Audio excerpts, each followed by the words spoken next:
우리가 지난 시간까지 베드로에 대해서 우리가 보았습니다. 자, 베드로가 주님의 제자가 되었는데 실은 베드로가 주님의 제자가 되는 데 있어서 결정적인 역할을 한 사람이 있습니다. 누굴까요? 네, 오늘 본문에 본 안드레입니다.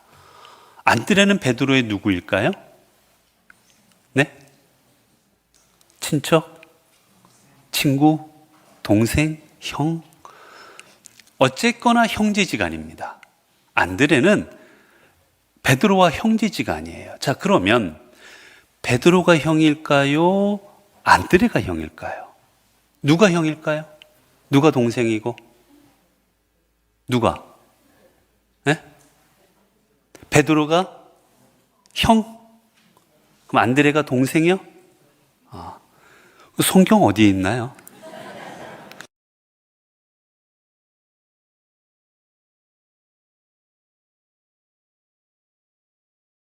안드레가 형인지 아무도 모릅니다. 알 수 없어요, 사실은. 그런데 우리는 그냥 추측상, 자, 베드로가 있고 안드레가 있는데 예수님의 그 제자 중에서 누가 그래도 반장 역할을 하지요? 베드로가 반장 역할을 합니다. 그래서 우리가 그냥 추측으로 그래도 베드로가 형이겠지라고 생각하는 것 뿐이지 실질적으로는 안드레가 형인지 베드로가 형인지 우리는 알 수 없어요. 근데 중요한 사실은 뭐 형, 동생이 중요한 게 아니라 둘이 형제지간이라는 겁니다. 둘은 벳세다라는 데서 태어납니다. 벳세다라는 곳은 이 나사렛에서 약 한 40-50km 정도 떨어져 있는 동네인데 원래 거기서 태어나요. 근데 거기서 태어났는데 거기서 생활하지는 않고 이 둘과 가족들이 생활하던 데는 어디였을까요, 혹시? 베드로가 가정을 이루고 살아갔던 데가 있습니다.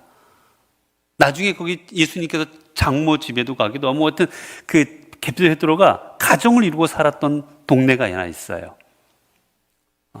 그래서 베드로와 안드레가 여기서 고기 잡으며 살아갑니다. 어디였을까요? 갈릴리 바닷가 중에 하나인데 가버나움이라는 곳입니다. 그곳에서 이제 베드로가 안드레와 가족들과 함께 살았다라고 이야기합니다. 베드로의 아버지의 이름은 물고기랑 유명한 사람이 있죠? 물고기 하면 물고기 누굴까요? 물고기 뱃속에 3일간 있었던 요나. 그래서 아빠 이름이 요나예요. 아빠 이름은 요나고 엄마 이름은 요한나입니다. 요한나인데 이렇게 가족들이 더불어 살아가고 있었습니다. 그래서 베드로는 결혼을 했어요. 성경에 보게 되면 사도행전에 보게 되면 베드로는 누구를 데리고 다니면서 전도를 합니까? 아내를 데리고 다니면서 전도해요. 늘 그의 목회 현장에는 아내가 함께 했습니다. 사도 바울이 말해요. 내가 베드로처럼 아내를 데리고 다닐 나한테는 그런 권리가 없겠느냐? 나도 있다. 하지만 나는 그렇게 하지 않겠다. 라고 말해요. 그 아내를 나중에 알겠지만 그 베드로가 순교하는 장면을 보게 되면 그래서 베드로에게 배교를 강요해요. 넌 배교하라고. 넌 주님 버려라. 그러면 살려주마. 베드로가 꿈쩍도 안 합니다. 그래서 어떻게 합니까? 베드로의 아내를 먼저 죽여요. 먼저 십자가에 달아버립니다. 그리고 내가 여기서 배교하면 저 아내를 살려주겠다고. 결국은 아내도 죽고 베드로도 순교하고 다 순교하고 말지요. 근데 아무튼 베드로는 가정이 있었어요. 안드레는 가정이 있었을까요? 없었을까요? 있었을까요? 없었을까요? 몰라요.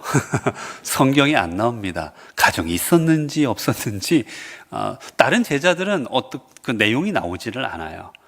나오지를 않아서 알 수는 없습니다. 근데 대부분 이때는 근데 일찍 결혼들을 하니까 아마 있었을 것 같기도 한데 몰라요. 나오지는 않습니다. 아무튼 오늘 우리가 성경 속에서 이제 우리가 안드레에 대해서 우리가 몇 가지를 보려고 합니다. 자, 안드레는 원래는 직업이 뭐였을까요? 원래 직업은 안드레의 직업은 네? 베드로와 형제잖아요. 베드로의 원래 직업이 뭐예요? 어부. 그러니까 같이 고기 잡던 어부였어요. 같이 가족들이 고기잡이를 했습니다. 원래는 어부였어요. 그런데 어떤 계기가 됐는지는 알 수 없어요.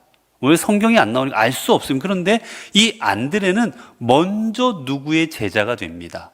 누구의 제자가 되었을까요? 오늘 본문에 보니까 누구요? 세례 요한. 먼저 안드레는 세례 요한의 제자가 됩니다. 어떤 일인지는 모르겠지만 세례 요한의 제자가 돼요. 그래서 세례 요한을 따라다니면서 그의 가르침을 받습니다. 그런데 그의 가르침을 받다가 어느 날 세례 요한이 누구를 봐요? 예수님을 봅니다. 그리고는 뭐라 말합니까? 보라, 세상 죄를 짊어지고 가는 하나님의 어린 양이로다. 즉, 그 말은 뭐냐면 저분이 메시아다라고 말하는 거예요. 그러자 안드레는 순간 어떻게 합니까? 갈아타요. 나쁘게 말해서 죄송한데 이건 그냥 드린 말씀이고 스승을 바꿉니다. 누구에게로요? 예수님에게로. 예수님께로 갑니다. 그래서 그는 자기가 따르던 이제 세례 요한을 따르던 제자였는데 이 두 제자가 예수님께로 오늘 본문에 보게 되면 그 있잖아요. 37절에 보면 두 제자가 그의 말을 듣고 예수를 따르거늘 예수님을 따르도록 가버려요. 자, 그런데 생각해 보세요, 여러분. 세례 요한이 이 두 제자가 자기를 따르는 제자들이었는데 저분이 메시아다 얘들아. 저분이 메시아야. 라고 그냥 그런데 너희들은 나랑 꼭 다녀야 돼. 이랬으면 이 제자들이 떠날 수 있었을까요? 없었을까요? 떠나기 어렵죠. 아마 성경에 자세하게는 나오지 않지만 분명 이 세례 요한은 얘들아, 저분이 메시아다. 너희가 진리를 깨닫고 싶고 진정 하나님을 만나고 싶으면 너희들은 저분께로 가야 된다라고 사실은 가도록 허락해 주는 겁니다. 가라고 하는 거예요. 우리는 어떻게 이 부분을 알 수 있을까요? 뒤에 보면 사람들이 세례 요한에게 세례를 받지 않고 점점 예수님께 세례를 받으러 많이 다녀요. 그러자 세례 요한을 따르던 사람들이 몇 사람 와서 말합니다. 선생님이요. 선생님께 오던 사람들이 다 예수님께 갑니다. 고자질을 해요. 쉽게 말하면 서운한 거예요. 그때 세례 요한이 유명한 말을 하죠. 뭐라고 말합니까? 요한이 대답하여 이르되 만일 하늘에서 주신 바 아니면 사람이 아무것도 받을 수 없느니라. 나는 말한 바 나는 그리스도가 아니요 그의 앞에 보내심을 받은 자라고 한 것을 증거할 자는 너희니라. 신부를 취하는 자는 신랑이나 서서 신랑의 음성을 듣는 자는 뚝 나오면서 그는 이제 중요한 말 하죠. 그는 흥하여야 하겠고 나는 쇠하여야 하리라. 얘들아, 다 가라고 하는 겁니다. 다 가라. 예수님께 다 가라. 나는 이제 끝났다. 저분의 길을 예비하였으므로 나는 끝났다. 내 역할은 너희들 다 가라고 하는 거예요. 그러니 분명 이 제자들도 주님 앞에 진리가 무엇인지를 찾고자 했던 이 제자들, 세례 요한은 그들에게 가르침을 주었지만 이제 예수님께서 등장하시자 그 제자들 다 보내주는 겁니다. 주님께로.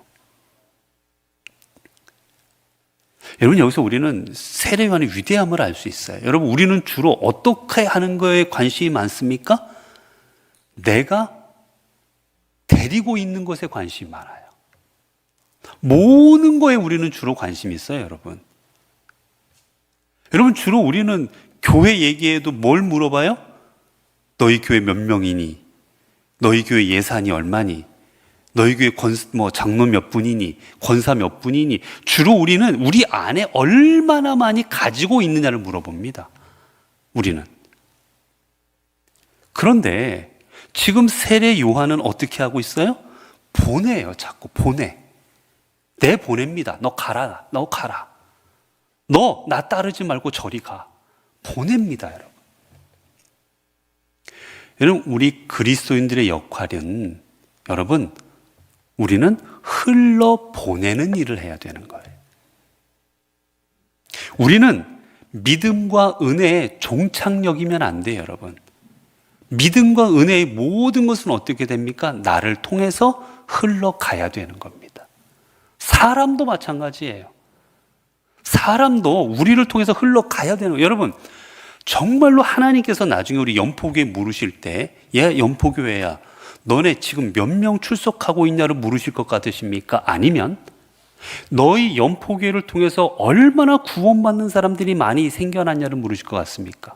예를 들어서 우리 교회에서 열심히 새신자인데 신앙 교육받고 이분이 구원받았어요. 너무 뜨거워져가지고 우리 교회에 있다가 다른 교회로 가셨어요.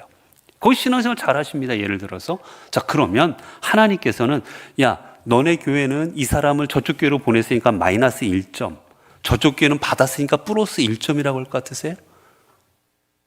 하나님은 그런 분 아니십니다, 여러분. 하나님은 우리 교회를 통해서 얼마나 구원받는 사람들이 생겨났는지를 계산하시지, 현재 우리 교회 몇 명을 가두고 있는지를 생각하지 않으세요. 우리가 가두리 양식장도 아니고 우리가 가두어 두는 곳이 아니에요. 우리 교회를 통해 흘러보내는 겁니다. 우리 교회를 잘 섬기던 분이 다른 교회 가서 열심히 섬겨서 그 교회를 부흥시키고 있다? 여러분, 그 하나님이 기뻐하실 일 아니겠어요? 하나님께서 슬퍼하시겠습니까? 넌 연포교에 있어야 되는데 왜 여기 갔냐고. 우리 교회한테 너는 왜 놓쳤냐고 말이야. 그리고 하나님께서 그러시겠어요? 우리 하나님 여러분 그런 분 아니십니다. 그럼 우리는 무조건 끌어모아야 되지. 어떻게 해서라도. 그러면 오늘 본문에 나오는 것처럼 세례 요한은 보내면 안 되는 거예요. 어떻게든 내 곁에 붙들고 있어야지. 나 죽을 때까지는 못 떠난다 그래야지. 그런데 이 두 제자들은 떠나도록 해줍니다. 저분이 예수니까 너 그리 가라. 여러분, 교회 역할이 이거예요. 교회 역할은 우리를 통해서 자꾸 내보내야 됩니다. 내보내야 돼요. 그래서 우리 교회를 통하는 사람들이 우리 교회뿐만이 아니라 다른 교회 가서도, 아니면 직장에 가서도, 가정에 가서도, 지역사회에 가서도, 어디 가서도 나는 연포교회 출신이다라는 사명감을 가지고 복음을 전하고 은혜를 전하고 사랑을 나누고 그런 삶을 살아가도록 우리는 자꾸 교회에서 내보내야 돼요, 여러분. 자꾸 교회 안에 있으면 안 됩니다, 여러분. 이번에 저희가 성교순례 때도 가봤었지만, 여러분, 이 사막이라든지 광야에 가면 옛날 수도원들이 있습니다. 수도원들이 있어요. 때로는 박해를 피해서 수도원으로 도망가기도 했어요, 물론. 그런데 나중에 중세 때가 되면 이 수도원들이 어떻게 되느냐?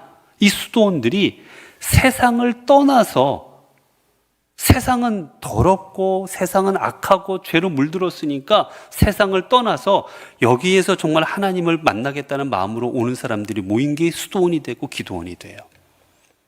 물론 귀한 마음이지요. 귀한 마음입니다.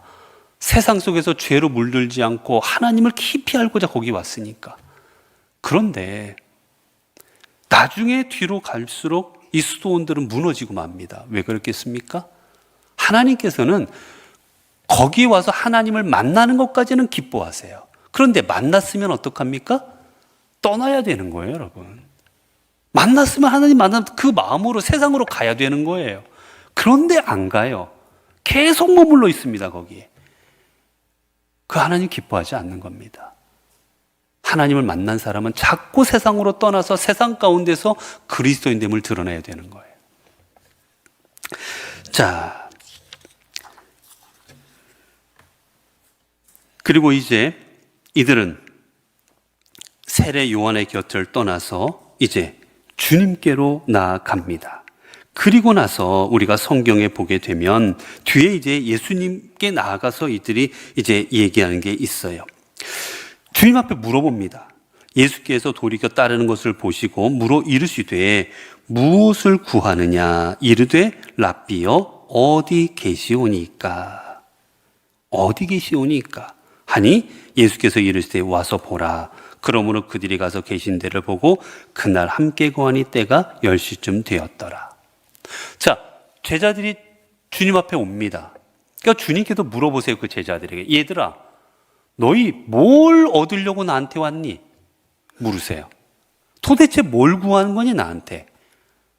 나한테 뭐 건강하도록 뭐 안수해 달라는 거니 아니면 좋은 말씀을 달라는 건 뭘 구하고자 나한테 왔니라고 물으세요. 그때 이 제자들이 뭘 얘기합니까? 주여, 어디 계시오니이까? 그 말은 주님, 어디 계실 겁니까? 어디로 가실 겁니까? 라고 물으신 거예요. 여러분, 주님이 여러분한테 지금 이 앞에 딱 나타나셨어요. 여러분한테 물으십니다. 자, 내가 너에게 소원 들어줄게. 너 왜 날 그렇게 구하니? 왜 날 그렇게 찾고 있니? 물어보시면 여러분 뭐라 대답하시겠습니까? 예? 나한테 뭐 좀 구해봐라. 내가 줄게. 구해봐. 라고 물으면 여러분 뭘 대답하시겠어요?